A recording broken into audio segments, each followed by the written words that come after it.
So in this configuration, Fisher projection formula means this is the two-dimensional representation. Two-dimensional. Example here. This is a for example, I am writing a molecule. Here, this is the molecule. For example, this is the molecule. Here, OH and H.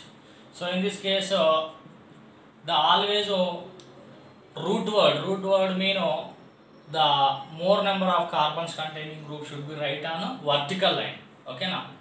1, 2, 3. Okay na? The root word should be right on vertical line.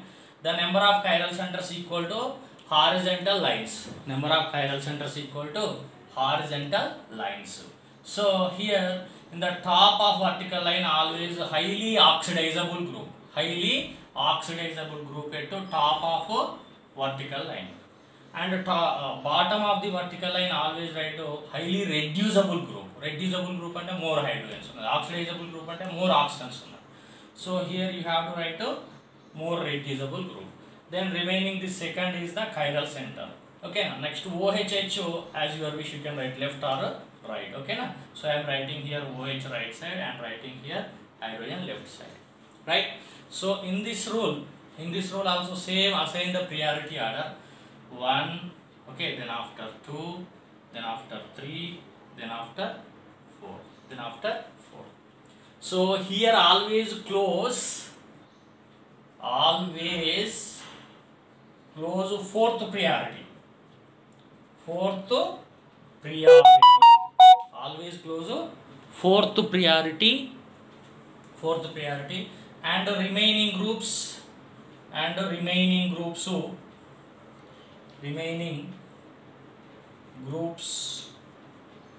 join with increasing order.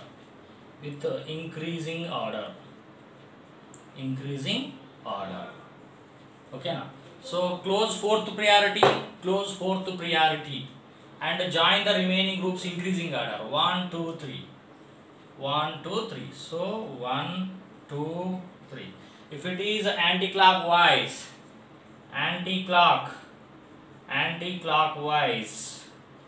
that is a S configuration. Again S configuration.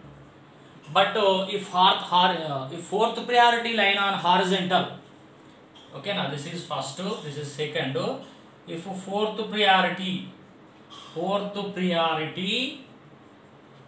group, fourth priority on horizontal line,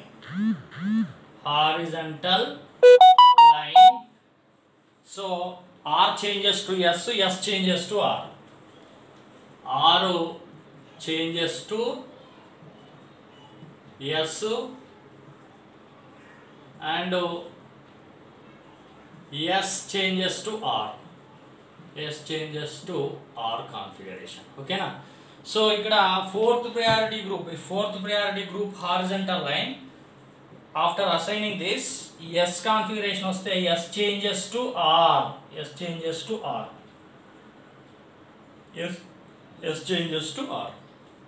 Always close fourth priority. First, according to CIP rules, assign the priorities. Next, always close fourth priority. Always close fourth priority.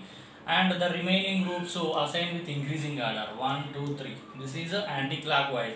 Anti-clockwise means S configuration. But if fourth priority on horizontal line, R changes to S, S changes to R. So here it is after assigning, it is actually initially it is coming S configuration, but due to fourth priority on horizontal line, S changes to R. So final this configuration is R configuration. Final configuration is R configuration. Okay. So I will give one more last example.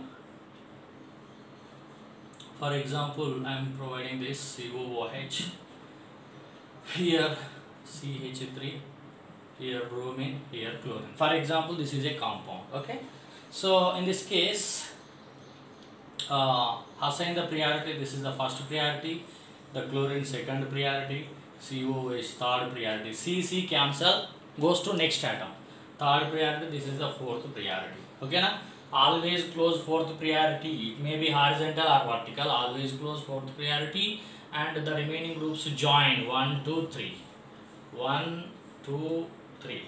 If it is clockwise mean R configuration. Clockwise R configuration. Okay now. Fourth priority on vertical line, no change. Fourth priority on vertical line. So no change. Okay. Fourth priority group vertical line lo unte no change. Fourth priority group vertical line no change. Okay. So this is the configuration, RS configuration, right?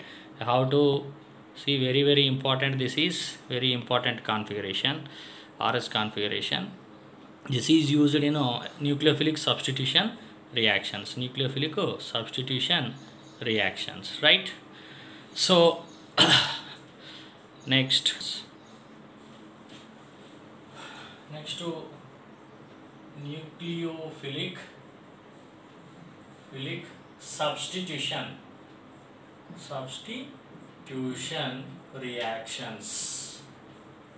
reactions. Nucleophilic substitution reactions. So nucleophilic substitution reactions, generally alkyl halides mostly participate in nucleophilic substitution reactions because CX bond is polar. So I am writing some example. RX when react with any nucleophile. Okay na? So here X is substituted by other nucleophile. Here X also called as leaving group. X is called as a leaving group. This is a nucleophile. So the nucleophile substitutes X group. Here is a nucleophile plus, so X minus is eliminated. So these are nucleophilic substitution reactions. So based on the mechanism path, the nucleophilic substitution reactions are two types. Okay, types of nucleophilic substitution types. Here remember one SN1 and SN2. There are one SN1 reactions, two SN2 reactions. So I will discuss SN1 reactions. SN1 mean unimolecular nucleophilic substitution reactions. Very important for IP purpose also. Nucleophilic substitution reactions. So here we will discuss characteristics